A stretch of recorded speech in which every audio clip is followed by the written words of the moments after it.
சரவணபவ அப்படின்னு சொல்றோம் இல்லையா, அந்த சரவணபவ எனும் திருமந்திரம் அப்படின்னே சொல்றார். அதை தினந்தோறும் ஜபித்து கொண்டிருந்தாலே நல்ல பலன் என்பது கிடைத்துவிடும்.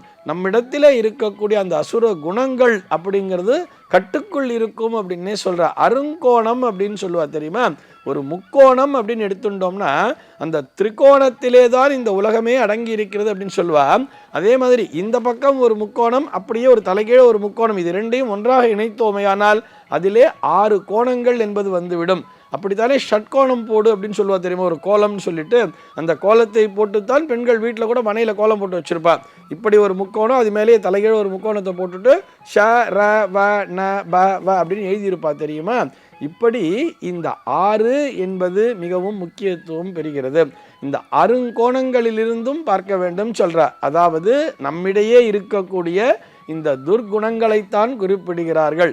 இந்த துர்குணங்களையும் அழிக்க வல்ல ஒரே திருமந்திரம் இது என்று சொன்னால் அது சரவணபவ என்கின்ற திருமந்திரம்தான்.